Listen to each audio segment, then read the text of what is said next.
Hey guys, let's talk Joker. So Joker is booster sat heli. So that's your booster, and there's a very short sat and heli. And while that's technically accurate, I think that that description can be a little misleading and send people on the wrong course in terms of how they first try this trick, because they try to treat it like tumbling and then like sat heli, and it's actually quite a bit different than that. One super important detail that people get wrong quite often is they try to treat the tumbling like they would on an infinite entrance, where they pull a really hard sat and they get the glider to aggressively shoot kind of straight at the horizon. And that is not how it works in Joker. So I want you to look at the motion of the glider relative to the horizon, noting that the glider's shooting like this. Imagine the motion of the center of the glider relative to the angle of the nose. It's shooting like a 30-degree angle. This is different than an infinite entrance where the nose of the glider would be shooting straight on to the direction of travel. So your body would be passing from front to back along the chord, as opposed to in Joker, where your body is going more around the glider. This is really critical because you need that kind of light tumbling motion for this trick to work. And a lot of people do it wrong by tumbling too aggressively. And I'll show you what that looks like on the inside view as well. The second misconception is this sat heli. And you can see that it's not really much of a sat at all. And the transition's very quick. And it's flown quite unlike sat heli. So let's look at it from the inside so you can get an idea of what you're looking at. And then I'll break it down in slow motion to explain what's happening. So here's the same trick in slow motion. So I'm taking energy in my spiral, and it has a lot of similarities with cork in terms of taking energy into your inversion. And in my cork tutorial, I talked a lot about the specific mechanics of how you can control energy and looping angles and all that stuff. So I'm not going to go in that same detail here. If you haven't seen that before, I'll provide a link to the cork tutorial so you can get that detail. But what you need to know is the amount of energy you take into the Joker is important, though I find it's a little less important compared to cork. It's a little less sensitive. And then, of course, the angle of the inversion and the way you set up the tumbling is very important towards consistency in getting a connection. So I'm getting ready to start my inversion here. I'm taking sat position. I have relatively neutral weight shift.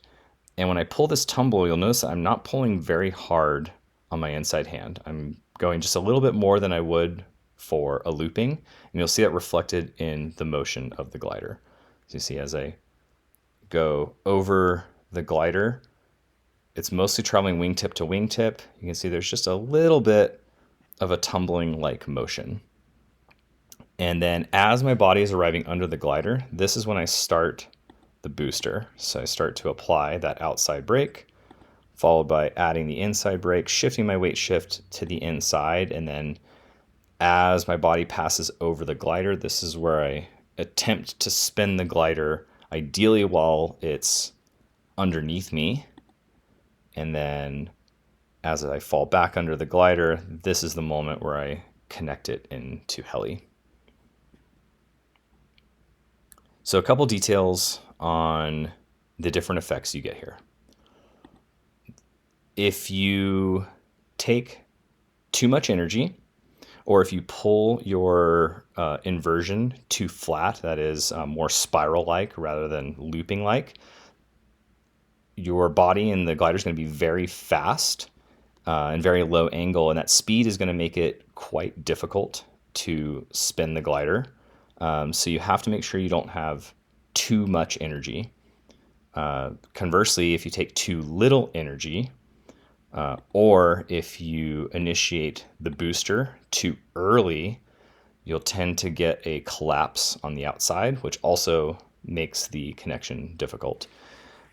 The tumbling angle has the effect of if you start your booster very late, like after the bottom, or if you tumble the glider very hard, your body will travel much higher above the horizon, but you'll be braking very deep on both brakes, which will make it hard to spin the glider. So there's a bit of a balance in how much energy you take, the angle that you set up in your tumbling, and the timing of the booster to get a sweet spot of going nice and high to make the trick beautiful, but having the right amount of energy that you can spin the glider on time and have a successful connection. And the ideal time to spin the glider is while it's still underneath you. That's how you get a really nice, fast, and beautiful connection. If you're braking really hard because you tumbled super hard, you took a lot of energy into it, you're going to be still braking and still trying to spin the glider, and you won't be able to spin it until basically you're already under the glider, which works, but it's not really the ideal way for the trick. It doesn't look or feel nearly as good. So you'll have to play a little bit with the exact timing.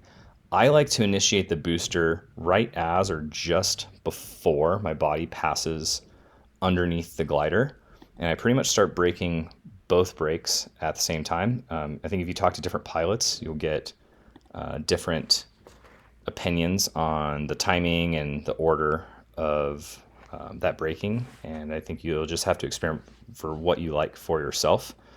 One detail that is important and is very similar to cork is once you hit the spin point, regardless of when that is, you need to release the brakes and come back to the heli position so that you don't get wingtip collapses like this. Those wingtip collapses, just like in any heli connection trick, come from braking too aggressively.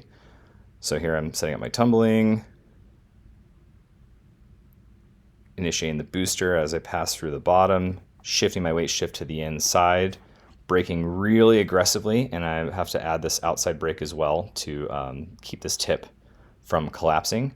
And then as soon as I hit the stall point on the glider, and ideally before I get any collapse at all, or just a very, very small one, I release that inside hand up to the heli position, keep my weight shift to the inside, and then I'm trying to release the outside brake as much as I can without incurring a collapse, and then also managing the shooting of the glider as I arrive under the glider. And just like in Misty Heli or Cork, releasing that outside brake as I arrive under the glider and then allowing the connection into heli. So just finishing up, I have a side-by-side showing the difference of this too aggressive tumbling that I was talking about, and showing the difference in terms of the height of the body passing over the horizon. So on the right side here, I tumble just a little too aggressively, which you'll see in how the glider crosses the horizon.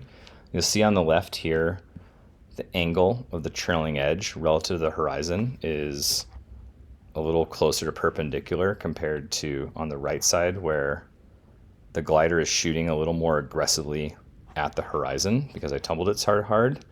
And then as I pull the booster and come over, my body is passing higher over the horizon, and it's taking more effort and it's taking longer to get the glider to spin. You can see on this left side, the glider's already hit the spin point, and I still haven't quite gotten this glider to spin on this other side.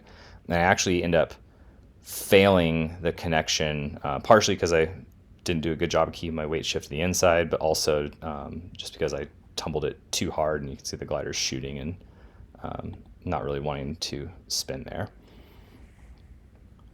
So hopefully that gives you an idea of what you're trying to do in this trick. Another occasional misconception I've seen people do is thinking that Joker is a one-turn tumble stall exit to heli, which it absolutely isn't. So just to play the outside view one more time, you have an idea of what it should look like.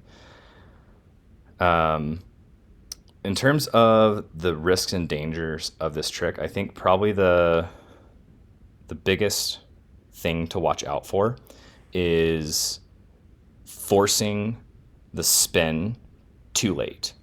If you can't get this glider to spin on time and you arrive under the glider and then you just smash the brake, I think you run a risk of a very aggressive, dynamic Mac twist-like spin.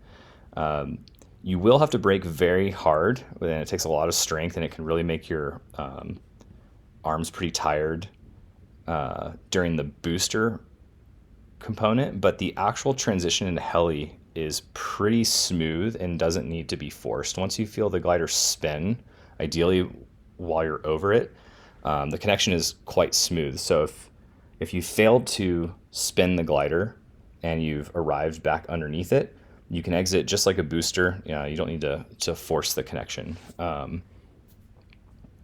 The connection is, despite being described as sat heli, is quite different than sat heli. It's much faster and has a different feeling. So I think it is a good idea to be proficient in sat heli, but I don't think you need to be an expert in it because they are significantly different motions. But sat heli, I think, is certainly a lot less technically demanding.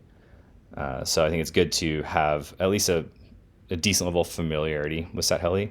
And then a lot of people like to train cowboy before Joker. I did not personally learn it that way. I find that the cowboy connection is quite different than Joker, despite also being described as sat heli. So some people will say to learn cowboy first. I think you can go either way. I will plan to make a cowboy tutorial in the future, but hopefully this gives you guys a good idea of how to approach Joker. Just parting thoughts is I still have spots in my SIV and Acro courses this spring in Ile-de-Denise. So if you would like to learn with me, check out my website beyondsiv.com or look me up on Instagram at goodnessgravity. See you next time.